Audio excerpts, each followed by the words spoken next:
Thank you for joining us this evening for our city council meeting. We'll go ahead and get started. Connie, could you please call the roll? Cheatham. Here. Lurick. Here. Mangum. Here. Mansfield. Nichols. Here. Paulson. Here. Vlad. Here. If you'd please stand for the Pledge of Allegiance, after which, if you'd remain standing for the invocation, which will be offered by Pastor Carl Pettit, representing the First Baptist Church. I pledge allegiance to the flag of the United States of America and to the republic for which it stands, one nation under God, indivisible, with liberty and justice for all. Let's pray. Father God, we come before you today. We just pray for wisdom and guidance for the city council, the mayor, and the team. Father, we pray for open hearts and open minds and making decisions, the best decisions for our community. Thank you for blessing this valley the way you have, and continue to put your hand on us, God. We give you all this time, all the conversations today. In your name we pray. Amen. Amen. Thank you, Pastor.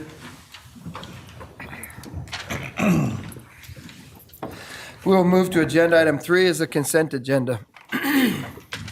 The following business items may be approved by one motion and a vote. If any one member of the council so desires, any matter listed can be moved to a separate agenda item. A, minutes. Council may wish to waive the oral reading of the minutes and approve the minutes from the following meetings. Work session meeting of December 12, 2024, and clarification and regular city council meetings of December 19, 2024, and January 2, 2025. B, material claims. Council may wish to approve the material claims for the period of January 16 through 31, 2025. C, treasurer's report. Council may wish to approve the treasurer's report for December 2024, showing cash and investments as of December 31, 2024. D, animal shelter advisory board reappointment. Council may wish to confirm the mayor's reappointment of Arlen Walker to continue serving as a member of the Animal Shelter Advisory Board. Arlen's term will begin February 18, 2025, and expire February 18, 2027. E, Historic Preservation Commission appointment. Council may wish to confirm the mayor's appointment of Darren Davidson to serve as a member of the Historic Preservation Commission, replacing Amy Commandador, who resigned. Darren's term will begin February 7, 2025, and will expire November 20, 2026. F, Housing and Alliance and Community Partnership Board appointment. Council may wish to confirm the mayor's appointment of Brady Robinson to serve as a member of the Housing and Alliance Community Partnership, replacing Amy Rhodes, who resigned. Brady's term will begin February 7, 2025, and expires September 8, 2027. G, Human Relations Advisory Committee appointment. Council may wish to confirm the mayor's appointment of Andrea Schmutz to serve as a member of the Human Relations Advisory Committee, filling a long-term vacancy. Andrea's term will begin February 7, 2025, and expire October 20, 2027. Mr. Mayor? Yes. I move that we approve the consent agenda items A through G as outlined in agenda item number 3. Second. Thank you. We have a motion by Council President Lurick and a second by Council Member Paulson. Connie, could you please call the roll? Lurick. Yes. Paulson. Yes. Cheatham. Yes. Mangum. Yes. Nichols. Yes. Thank you. Agenda item 4 is proclamations. We have no proclamations, so we'll move to agenda item 5. It's a calendar review. Council may wish to take this opportunity to inform other council members of upcoming meetings and events that should be called to their attention. On February 13 at 9 a.m. will be a city council work session. February 20 at 5:30 p.m. will be a clarification meeting. 6 p.m. will be a regular city council meeting. February 17, city offices will be closed to observe President's Day. Garbage and recycle pickups will be on schedule. The 45th Annual Simplot Games will be held February 20 through 22nd, 2025 at Idaho State University's ICCU Dome. Applications for the 2025 Pocatello Promise of Tomorrow Mayoral Scholarship for Students program are now being accepted through February 28. As a reminder to please keep sidewalks clear of snow and ice. When clearing sidewalks and driveways of snow, please do not place the snow in the street. It becomes a driving hazard. As a reminder, for those who have not heard yet, we have pulled agenda item 18 from the agenda. So if you're here for agenda item 18, we have pulled that from the agenda. We will move to agenda item 6 is a public hearing, vacation of right-of-way, Bogey Lane. This time has been set aside for council to hear comments from the public regarding a request by Dykeman Construction represented by HLE to vacate the public's interest of 100 square feet more or less at the end of Bogey Lane. Staff recommends approval of vacation, the subject right-of-way, ROW, with conditions. Got to get the right stuff out here. I declare the public hearing open. Council, has there been any ex parte contact or communication with this agenda item? Okay, thank you. Then I would look for the applicant. There we go. Come on up.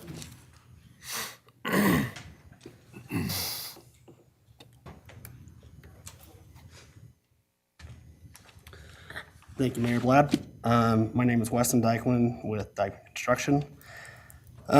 We bought this property, I'm gonna call it 2 years ago now. When we bought the property, we were sold the title to 2 feet of ground, which according to Idaho state law, we did not own because there is a old fence that goes across the property. So all we're trying to do is return that property to its rightful owner. Okay. Is that it? That's it. All right. Questions? Who Wes, any questions? Yeah. Councilmember Nichols. So specifically, you've asked for a vacation Yes. of a portion of a street here. It's your Yes. understanding at the end of the day, assuming this all goes through, who's going to own that property? That 2 foot by 50 That feet? would be the Tina Christensen Trust, Family Trust. So we would then deed that over to her. So there's 2 feet across, there's 7 lots here, and then the dead end of the street, and then an additional lot here. So 8 lots and a street dead end. And so we're gonna vacation the street and sign 2 feet of property from each one of those 8 lots over to the Christian Family So that Trust. whole northern property line would get Correct. deeded to the adjacent property owner? Yes, that is correct, because their fence was old enough, like over the 20-year prescriptive easement rule. It's like 2 generations old. So their fence was old enough that they have legal ownership of the land, even though we were sold title to it. Somehow it just got missed during engineering and surveying. So we're just trying to do the right thing and turn it back over. Sure. Clean up all the boundary lines for everybody involved. So as it stands now, Bogey Lane ends at the adjacent property owner's property line, correct? Correct. And is it your understanding, if this goes through, that will remain? That the landowner will still have access off of, the adjacent landowner will still have access off of Bogey Lane? Yeah, if they chose to do that, that is correct. Because the road just dead ends right there at their property. Okay, all right, thank you. Okay. Anything else? Thank you. Matt?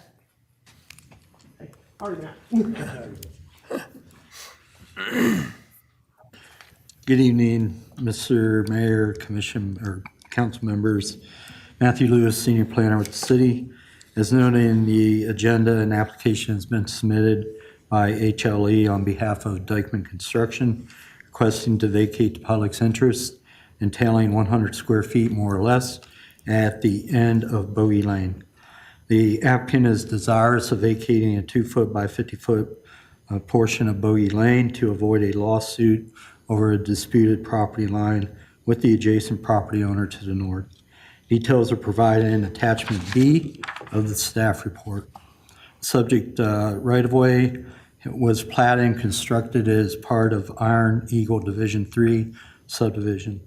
All property owners within a 300-foot radius of the existing property boundaries have been provided notice of the public hearing by mail in order that they may provide comment on the proposed request.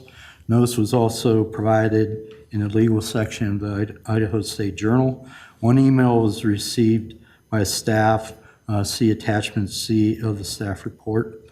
No other correspondence has been received. This concludes my presentation, Mayor and Council. Questions? Councilmember Nichols? I have questions similar to what I asked the applicant. So, assuming that this vacation occurs, who will take title to that 2-foot by 50-foot piece of property? Is Yeah, that the Dykmans? it's going to be the adjoining property or the Christiansens. So if you, it's in the, in the stipulation of agreement. Okay. In the staff report. And so that's all spelled out in terms of what Mr. Dykman would have to do to convey that to the property owner. So it's your understanding at the end of the day then that the adjacent property owner would still have access off of Yes. Bogey Lane? Yes. Okay, that's what I needed. Thank you. Okay, any other questions for Matt? Matt, you said there'd been no other correspondence in your office. Madam Clerk, have we had any correspondence in your office we have not seen? Nothing additional. Okay, thank you very much. Then I would look for any testimony supporting the application. I'd look for any testimony uncommitted to the application. No, I'm supporting it. You're supporting it? All right, well, yeah, we got to move. We're moving here. I'm Teresa Bennett, and I live at 4219 East Bogey Lane, right in front of that property line. I support the issue. Super, thank you. Are there any others supporting the application? You're kind of elbowed, or do you want to speak? Tina Christensen, 4645 Navajo. I'm representing the Christensen Farm at 4044 Tech Farm Road. I'm just trying to get that 2 feet of property. It's all the way, he took the 2 feet of property for that whole section that he tried to develop. He's already deeded it back to me. It's in that stipulated agreement that you have a copy of. And where Bogey Lane is a 6-foot white vinyl fence at the end of the road. So it won't affect anybody on the Bogey Lane side of the road in that subdivision. The property we're talking about is on my side of the road, which is already, not on my side of the road, on my side of the fence. That, the fence, there's a 6-foot fence there. We're talking about it's 2 feet of property that's already on my side of the fence. It's not gonna affect the subdivision at all. It's just giving me back my property. Sure. So So you if there's support any it? question, because I understood you had some questions about it. I don't need access to Bogey Lane. I want to keep my horse fences up. Okay. Okay, And so there is a 6-foot fence there, and then there is my horse fence on the other side. So there's actually 2 fences there at the end of Bogey Lane, which I'd like to keep the same way, and I'd just like to get my property back. sounds good. Thank you. Okay, thank you. Any other supporting the application?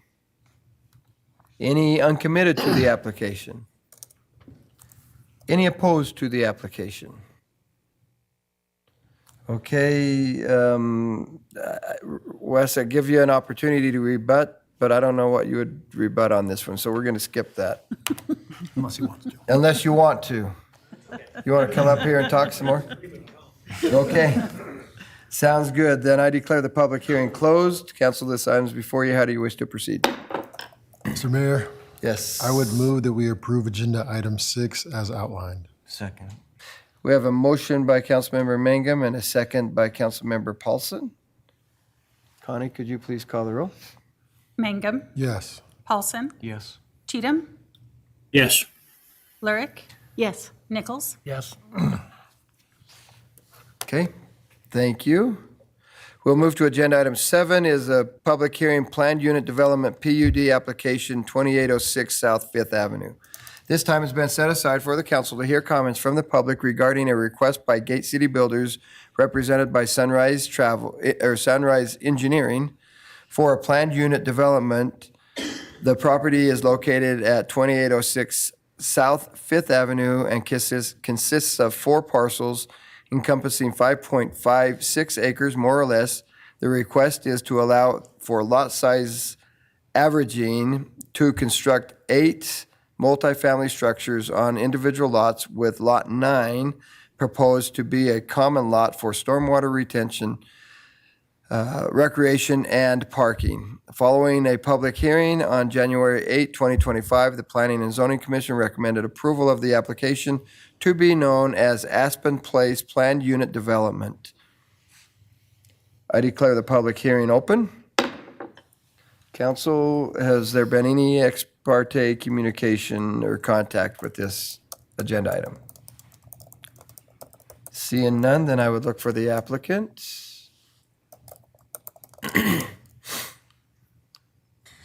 Rob Hoosevelt with Sunrise Engineering. Mr. Mayor and Council, I really don't have anything in addition to share with you above and beyond what's contained in the staff report, but we are here to answer any questions that you may have.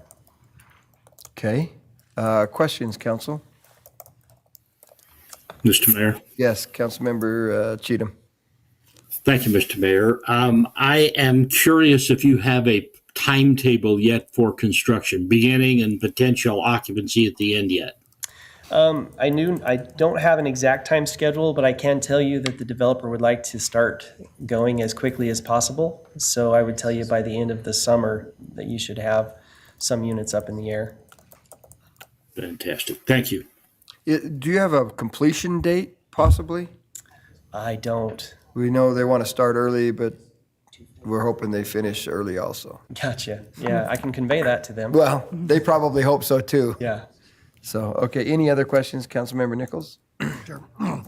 Still struggling with this PUD concept okay. relative to this here a little bit. So, do I understand this correctly? You could do this development without a PUD under a subdivision ordinance. You just couldn't have individual lots under each building. Is that right? I believe that's accurate. That's probably a better question for Matt. But yeah, we were directed to go this route in order to accomplish that. So is the purpose for that so that each individual building could then be sold? Correct. So it could be sold or also financed by different entities, if that makes sense. Okay, got it. Thank you. Yeah. Any other questions? So, did you say your name was Rob? I should know this. Yes, Robert. Okay. Thank you. Okay, thank you, Robert. Yep. Staff, Matt.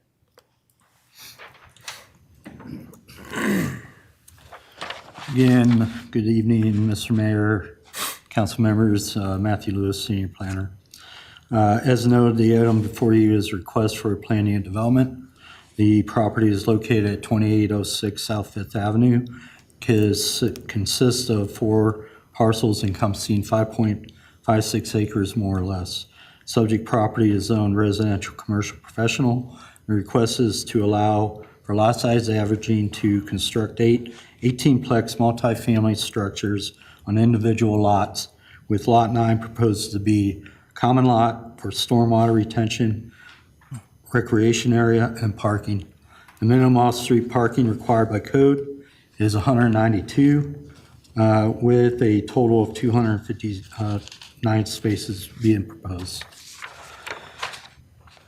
Per Municipal Code Section 1702.140D4, a minimum of 20% of the net land area involved in the development shall be set aside for open space or amenities.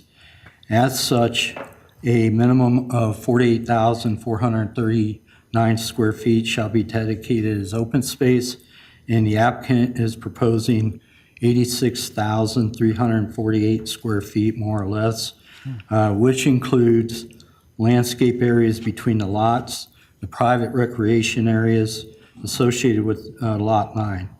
The calculation does not include the parking and circulation area. So basically that equates to 1.98 acres of open space. Excuse me. All property owners within a 300-foot radius of the existing property boundaries have been provided notice of the public hearing in order that they may provide comment on the proposed request. Notice was also published in the Idaho State Journal and a sign posted on the subject property. No public comment has been received by staff.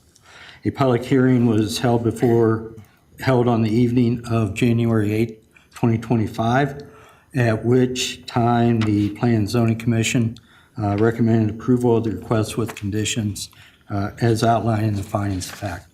This concludes my presentation, Mayor. Happy to answer any questions you may have. Questions, council? Okay, sounds good. Matt, you said there's been no other correspondence. That's correct, Mayor. Madam Clerk, have we had any correspondence in your office we have not seen? No. Okay, thank you. Thank you. And we would look for any testimony supporting the application. Any testimony uncommitted to the application. Any testimony opposed to the application. Okay. Robert, I don't imagine you want to say anything, but you're welcome to if you'd like. Okay. Then I declare the public hearing closed. Council, this item's before you. How do you wish to proceed? Mr. Mayor, Yes.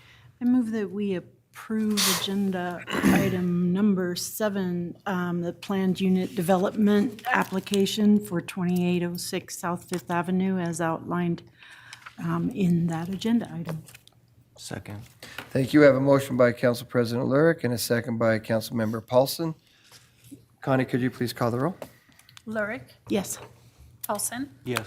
Cheatham, Yes. Mangum, Yes. Nichols. Yes. Thank you. Agenda item 8, public hearing, city-initiated text amendment to Title 17 zoning regulations. This time has been set aside for the council to hear comments from the public regarding proposed amendments to Title 17 zoning regulations. I declare the public hearing open.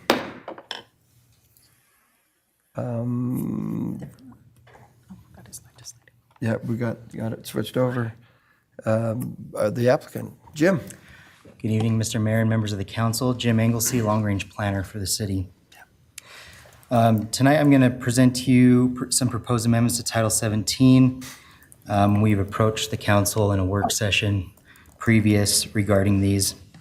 Tonight, I'm going to present on some of the amendments that I believe are more major amendments.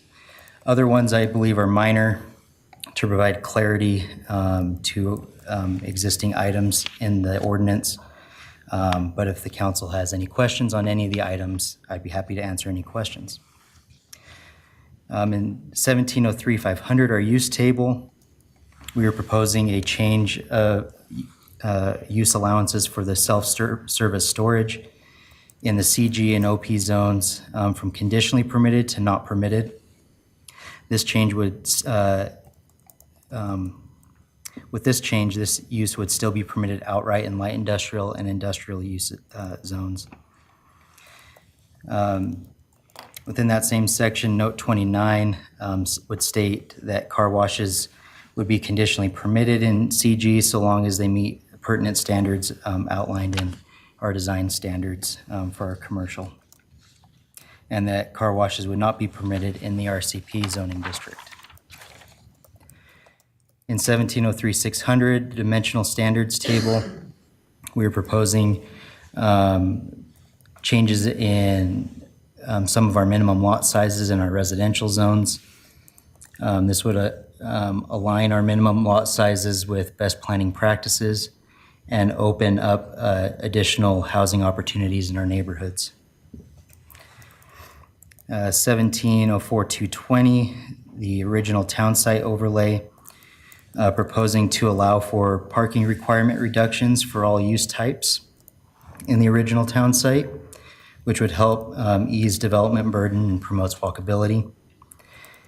In our downtown development standards, adding allowance for multifamily and townhome residential uses in all zones within the downtown area, as long as they meet certain standards. This will help create a more vibrant downtown environment. In 1705-570, parking standards by land use, proposing to streamline parking standards for single-family and duplex use types to align with existing standards of multifamily parking. This would help provide more flexibility in development for residential development. And 1705-620, commercial development standards, adding development standards for car washes, requiring specific standards for car washes that are outlined in the proposal. And then adding development standards for multifamily residential uses without a commercial component in commercial districts. Again, to allow additional housing opportunities in our community. Noticing for this public hearing has met all city and state requirements. And this concludes my presentation. I'd be happy to answer any questions the council may have.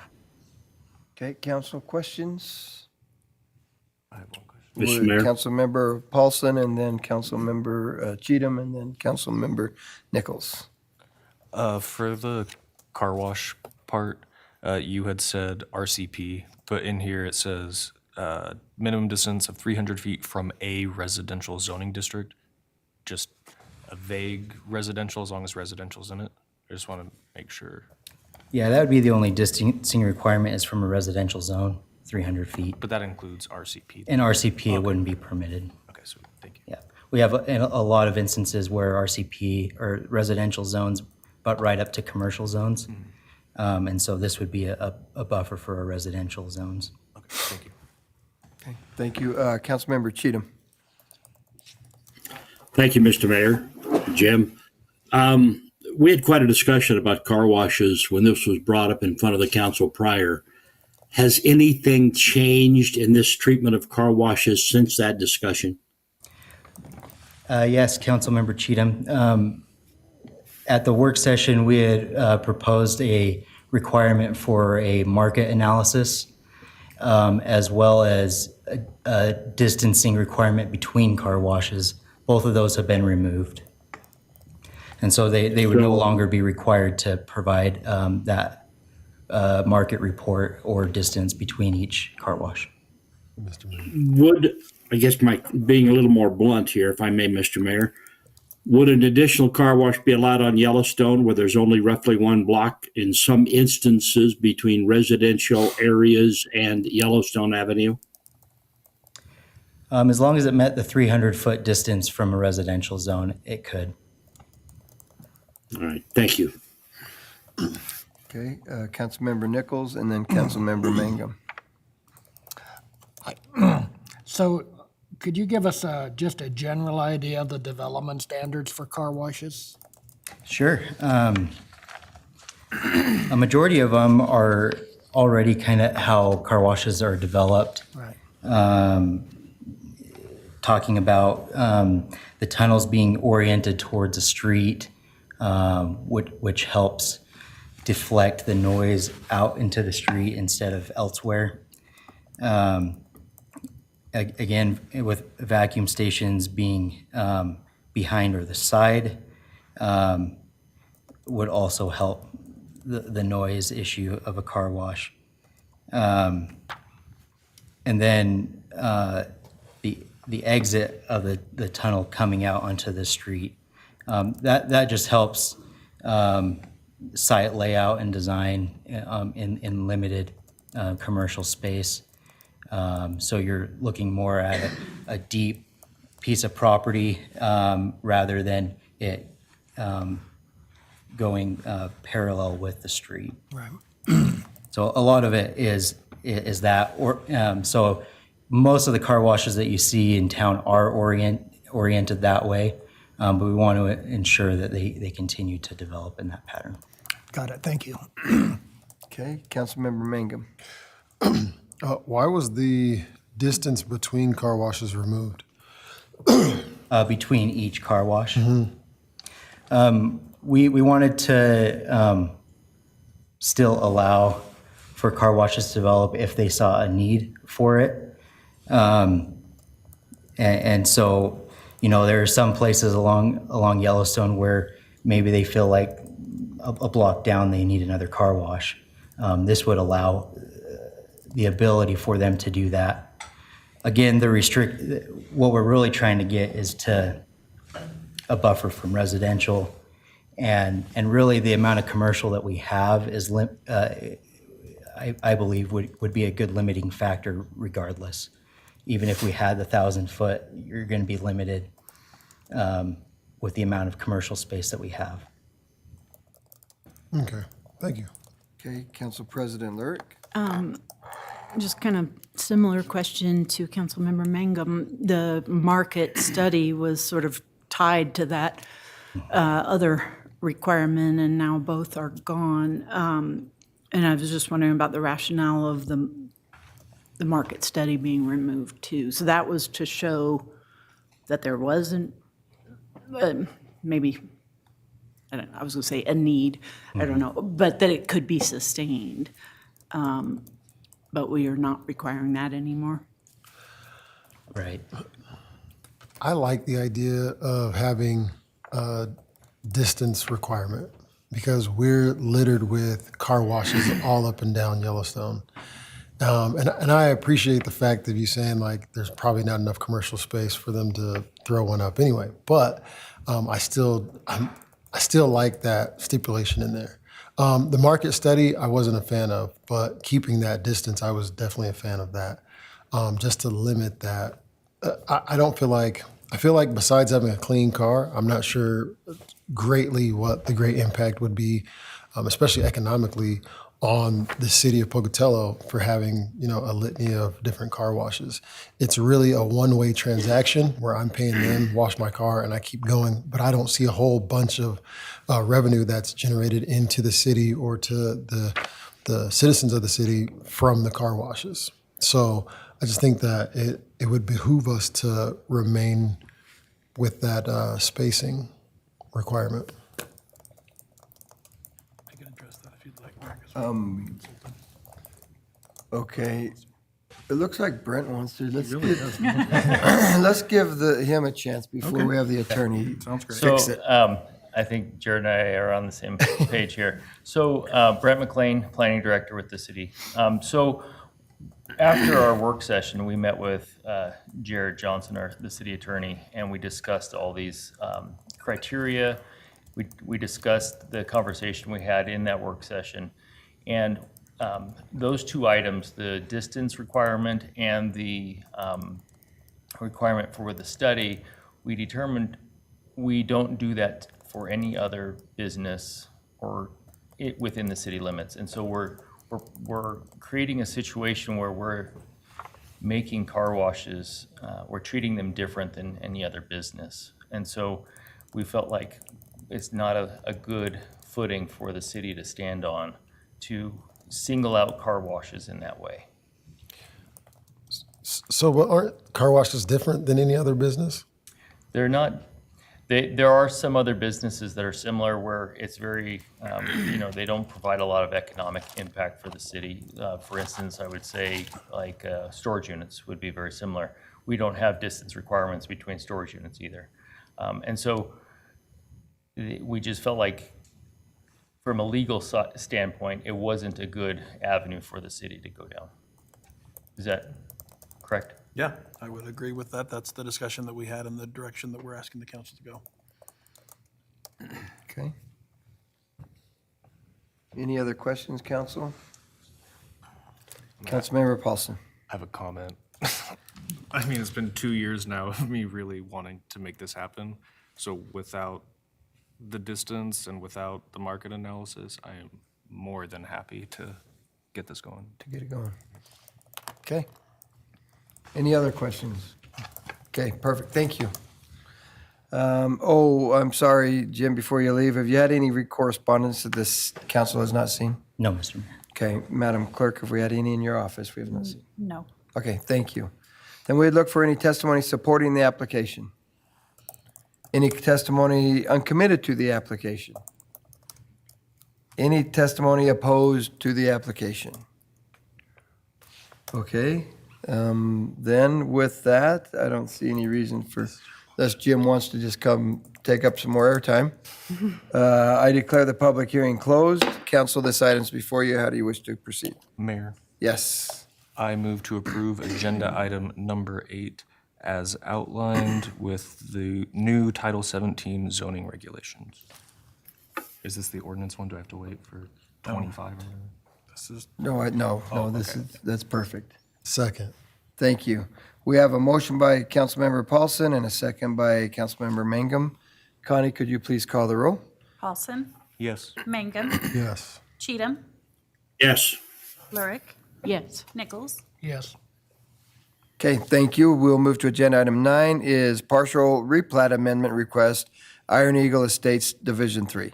Council may wish to approve a request by Dykeman Construction represented by HLE to amend the current recorded plat known as Iron Eagle Estate Division 3. Staff recommends approval of the amendment with conditions.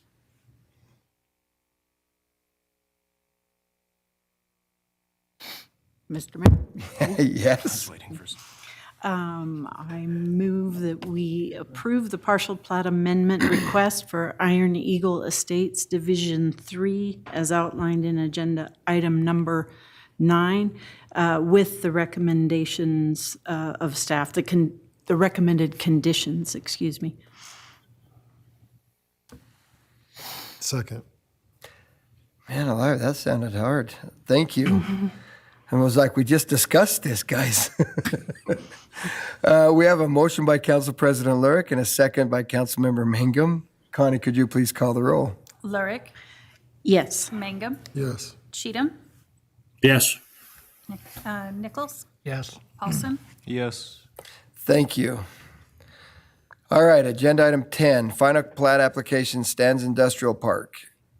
Council may wish to approve a final plat application submitted by Sweat Equity Investments LLC, represented by Dioptra, to subdivide 4.93 acres of land more or less into 10 commercial lots. The property is located at 6100 block of South Fifth Avenue with a zoning designation of residential commercial professional, RCP. Staff finds the proposal is in substantial conformance with the preliminary plat application and recommends approval with conditions. Mr. Mayor, Yes. I move that we approve agenda item 10 as outlined, following staff's approval with conditions. Second. Thank you. We have a motion by Councilmember Mangum and a second by Councilmember Paulson. Connie, could you please call the roll? Mangum? Yes. Paulson? Yes. Cheatham? Yes. Lurick? Yes. Nichols? Yes. Thank you. Agenda item 11, grant application, Blue Cross of Idaho Foundation for Health 2025 Community Project Grant Application. Council may wish to approve a submission of a grant application for the Blue Cross of Idaho Foundation for Health 2025 Community Project in the amount of $85,000, and if awarded, authorize acceptance of the grant and authorize the mayor's signature on all pertinent documents subject to legal department review. The grant would provide funding to conduct a community engagement process, redesign, and implementation activities at Alameda Park. Mr. Mayor, Yes. I would move that we approve agenda item 11, and if awarded, authorize acceptance of the grant and authorize the mayor's signature on all pertinent documents subject to legal department review. Second. Thank you. I have a motion by Councilmember Mangan and a second by Council President Lurick and a comment by Councilmember Cheatham. Mr. Mayor, I like this project, but I'd like to have Christina come up and tell us a little bit more about what exactly we're doing here and what our expectations are from this $85,000 grant. Sounds great. Christine. Good evening, Mayor, Thanks. members of the council, Christine Howe, Grants Manager. So the city was able to participate in the Blue Cross's Community Health Academy a few years ago. They launched this grant program for community participants. Last year, they did a pilot program version of this where essentially the Blue Cross comes to your community. If you're selected, you identify an area in town where you'd like to do a community-focused engagement process to upgrade or redesign or redo a park open space area. And then they'll provide the $85,000 to do that design and any implementation activities that you can do, such as maybe you're going to install new picnic benches or a pavilion or upgrade playground equipment. So we were able to, working with the Parks and Rec Department, Ann Butler and our park supervisor, Braden Millward, identify the Alameda Park as a priority area where we would try to focus these efforts. So if we're successful, Blue Cross would come in with their team over the summer and we would do some outreach and engagement with that neighborhood and the local community, identify what they would like to see for improvements at Alameda Park, And then we would get a design out of that process and hopefully have some funding remaining to do some upgrades there. But at the very least, we'd have some plans so we could implement it, as this has been overdue for some upgrades and new amenities at that facility. That answer your questions, Councilman? Yes, thank you. Thank you, Christie. We have a motion by Councilmember Mangum and a second by Council President Lurick. Connie, could you please call the roll? Mangum, Yes. Lurick, Yes. Cheatham, Yes. Nichols, Paulson. Yes. Thank you. Agenda item 12, airport grant agreements and resolutions. Council may wish to adopt the following resolutions and adopt the following grant agreements and authorize the mayor's signature on all pertinent documents subject to legal department review. A, adopt a resolution approving an agreement and approval acceptance of a grant from Idaho Transportation Department Division of Aeronautics in the amount of $15,000. Funds will be used for design and construction of a taxi lane for hangar development. And B, adopt a resolution approving a grant, adopt a resolution, approve an agreement, and approve acceptance of a grant from Idaho Transportation Department Division of Aeronautics in the amount of $1 million. Funds will be used for rehabilitation of runway 321. There are no local match requirements for the grants. Mr. Mayor, Yes. I would move to approve agenda item 12, airport grant agreement resolution, sections A and B, as outlined. Second. Thank you. We have a motion by Councilmember Mangum and a second by Councilmember Paulson. Connie, could you please call the roll? Mangum, Yes. Paulson, Yes. Cheatham, Yes. Lurick, Yes. Nichols, Yes. Thank you. Agenda item 13, annual trade and purchase of handguns, Police Department. Council may wish to consider the Police Department's recommendations and accept a quote from Salt Lake Wholesale, Blue Label Glock dealer for law enforcement for the following firearms to be used by members of the Pocatello Police Department. A, trade in 13 old Glock 17s and 7 old Glock 17s, MOS guns, and if approved, B, purchase 20 new Glock 45 MOS handguns. The police department can purchase the new Glock handguns at a discounted rate of $240.75 per gun. The total purchase cost will be $4,815. Funds are available in the police department fiscal year 2025 budget. Mr. Mayor, Yes. I'd move to approve agenda item number 13 as listed. Second. Thank you. We have a motion by Councilmember Nichols and a second by Council President Lurick. Connie, could you please call the roll? Nichols, Yes. Lurick, Yes. Cheatham, Yes. Mangum, Yes. Paulson, Yes. Thank you. Agenda item 14, declaration of surplus property, Police Department. Council may wish to declare the following police department equipment and vehicles as surplus property and approve donation of the items to Idaho State University to be used in the law enforcement program. 8 Ford Crown Victoria vehicles, model years 2008 through 2011. 35 handheld radios without batteries. 44 radio chargers. 9 radio batteries, and 35 radio microphones. Council may wish to authorize the mayor's signature on all applicable documents pertaining to the donation in acceptance in accordance with the city's policy and subject to legal department review. Mr. Mayor. Yes. Go ahead, Council President Lurick. I went with him last time. We keep tying. I know. I move that we approve the declaration of surplus property for the police department as outlined in agenda item number 14. Second. Sorry, in accordance with city policy and subject to legal department review with the mayor's signature on all pertinent documents. Still second. Okay. Are you also approving the donation? Yes. Are you okay with that? Absolutely. Okay. Mr. Mayor, can I make a comment before we vote? Sure. I think that it's awesome that the police department is donating resources to ISU for the law enforcement program. And so I commend you, all of you officers of law enforcement here in the city of Pocatello, for contributing to future law enforcement officers and the protection of our city and other cities. Thank you. Thank you. Okay, with that, we have a motion by Council President Lurick and a second by Council Member Mangum. Connie, could you please call the roll? Lurick. Yes. Mangum. Yes. Cheatham. Yes. Nichols. Yes. Paulson. Yes. Thank you. We'll move to agenda item 15, use agreement Pocatello Heights Baseball Parks and Recreation Department. Council may wish to approve a use agreement with Casey Cleaves of Pocatello Heights Baseball to maintain, schedule, and prepare ball fields at Scardino. Scardino Park for his teams and others to practice and play games from April 2025 to August 2025, and authorize the mayor's signature on all applicable documents subject to legal department review. Mr. Mayor, Yes.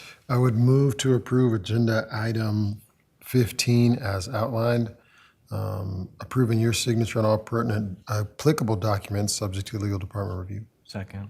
Thank you. He didn't want to say Scardino either. Sure did. Council, we have a motion by Councilmember Mangum and a second by Councilmember Paulson.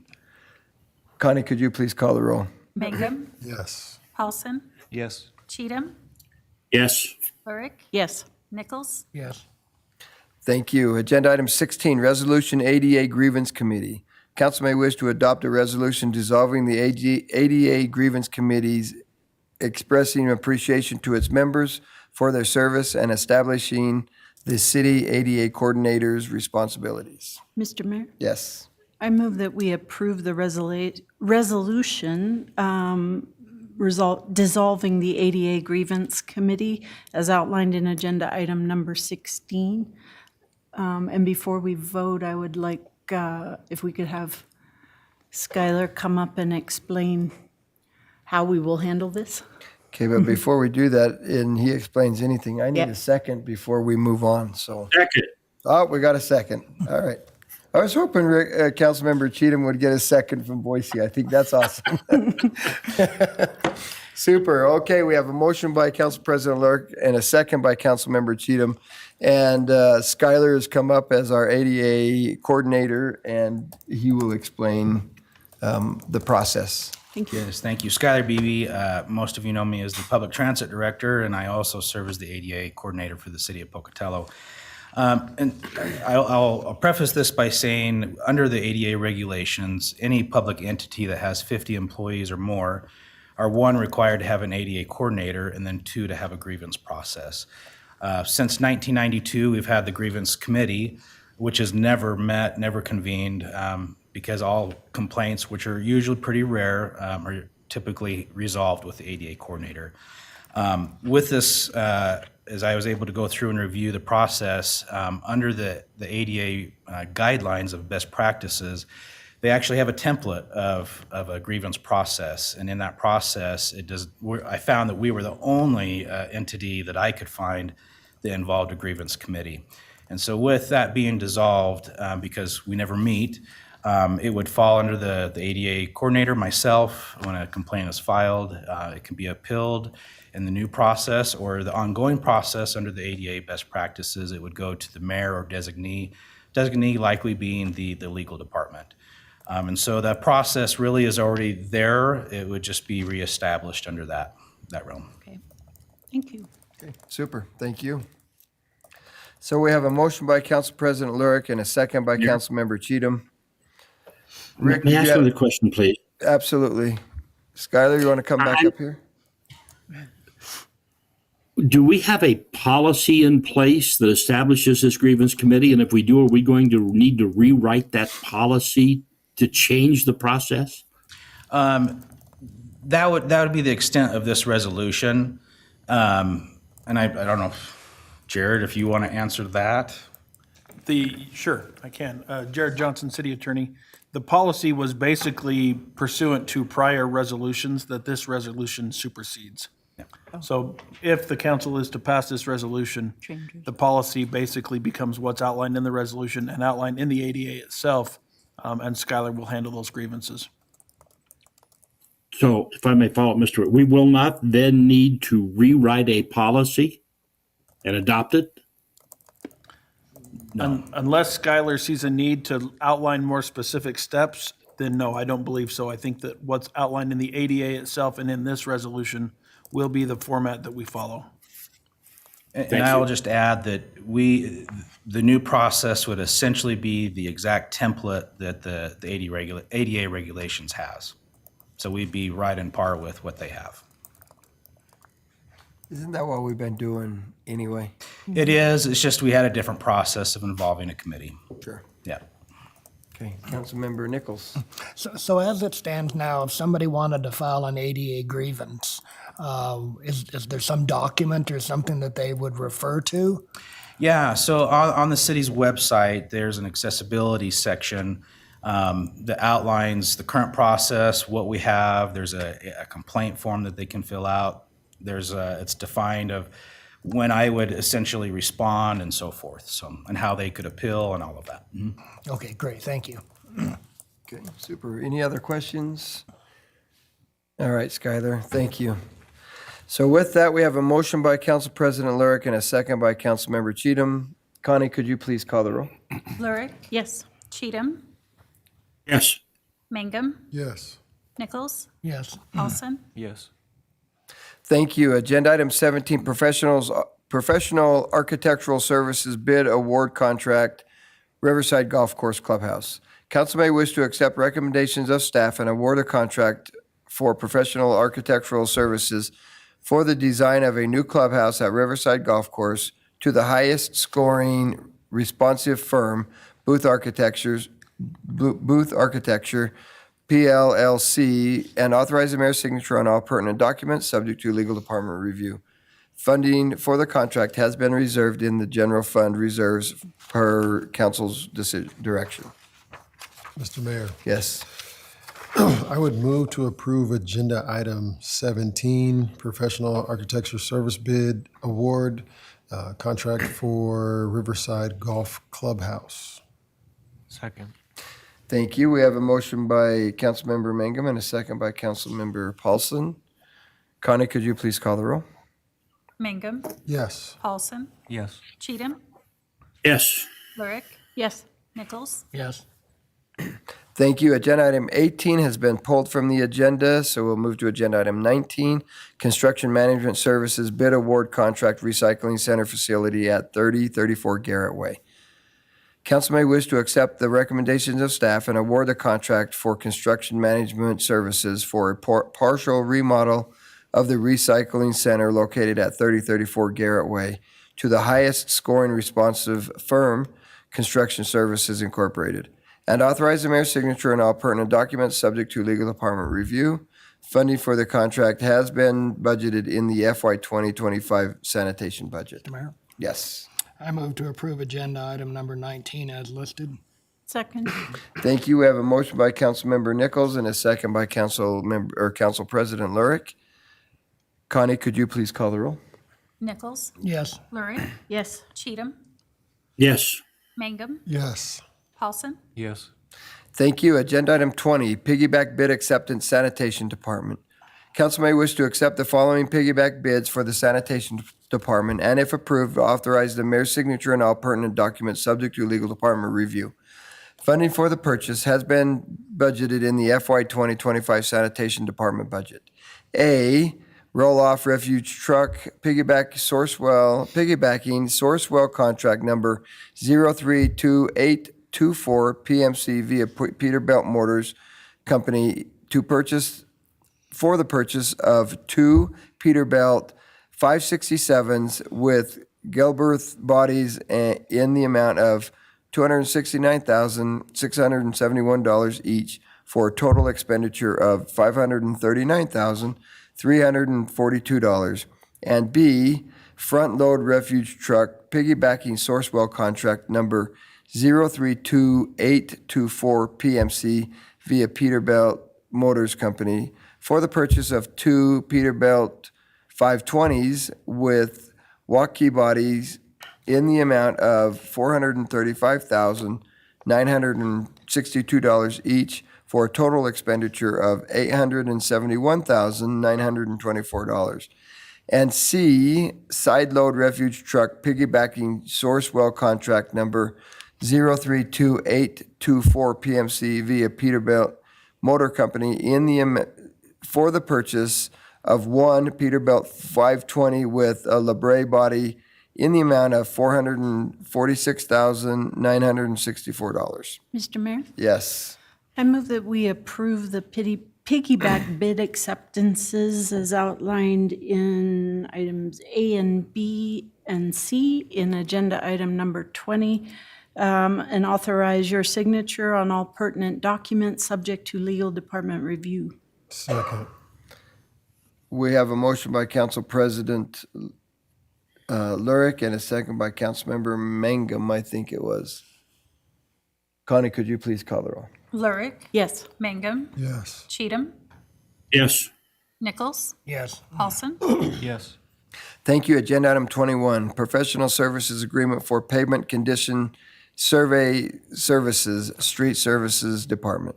Council may wish to accept the recommendations of staff and award the contract for pavement condition survey services as part of the street services pavement maintenance program to IMS Infrastructure Management Services LP in the amount of $58,795, and authorize the mayor's signature on all pertinent documents subject to legal department review. Funding for the service has been budgeted in the FY 2025 Street Services Department budget. Mr. Mayor? Yes. If I can get it to move. I move that we approve the professional services agreement for pavement condition survey services for the street department as outlined in agenda item number 21, and authorize the mayor's signature on all pertinent documents subject to legal department review. Second. Thank you. We have a motion by Council President Lurick and a second by Councilmember Mangum. Connie, could you please call the roll? Lurick, Yes. Mangum, Yes. Cheatham, Yes. Nichols, Yes. Paulson. Yes. Thank you. Agenda item 22, road widener attachment purchase, street services department. Council may wish to accept the recommendations of staff and approve the purchase of one FR Series road widener attachment via local dealer Western States Caterpillar in the amount of $64,584.15, and authorize the mayor's signature on all pertinent documents subject to legal department review. Funding for the purchase has been budgeted in the FY 2025 street services budget. Mr. Mayor, Yes. I move that we approve agenda item 22, road widener attachment purchase for the Street Services Department, and approve your signature on all pertinent documents, subject to legal department review. Second. Thank you. We have a motion by Councilmember Mangum and a second by Council President Lurick. Connie, could you please call the roll? Mangum, Yes. Lurick, Yes. Cheatham, Yes. Nichols, Yes. Paulson. Yes. Thank you. Agenda item 23, piggyback bid acceptance, street services department. Council may wish to accept the following piggyback bids for the street services department, and if approved, authorize the mayor's signature on all pertinent documents subject to legal department review. Funding for the purchase has been budgeted in the FY 2025 street services department budget. A, CAT 265 compact track loader piggybacking Sourcewell's contract number 020223 CAT via Western States Caterpillar for the purchase of one 2025 CAT 265 compact track loader in the amount of $96,738.63. And B, CAT PM 622 cold planer piggybacking Sourcewell contract number 020223 CAT via Western States Caterpillar for the purchase of one CAT PM 622 cold planer for $861,008.92, including a trade-in value at $70,000 for the total expenditure of $791,008.92. Mr. Mayor, Yes. I would move to approve the piggyback bid acceptance, sections A and B of agenda item 23. Second. Thank you. We have a motion by Councilmember Mangum and second by Councilmember Paulson. Connie, could you please call the roll? Mangum, Yes. Paulson, Yes. Cheatham, Yes.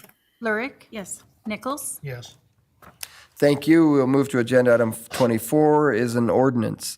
An ordinance amending the zoning designation of 155 Willard Avenue from commercial general CG to residential medium density single family RMS. Mr. Mayor, Yeah. we good? Yes, sir. Go ahead. How do you wish to have this ordinance read? Mr. Mayor, I would move the ordinance, agenda item 24 be read only by title and placed on final passage for publication, and that only the ordinance summary sheet be submitted for publication. Second. All right, we got another one from Boise. We have a motion by Council Member Mangum and a second by Council Member Cheatham. Connie, could you please call the roll? Mangum, Yes. Cheatham, Yes. Lurick, Yes. Nichols, Yes. Paulson, Yes.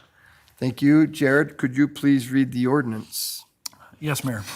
An ordinance of the City of Pocatello, a municipal corporation of Idaho, rezoning 155 Willard Avenue, Pocatello, Idaho, from zoning designation Commercial General, CG, to residential medium-density single-family RMS.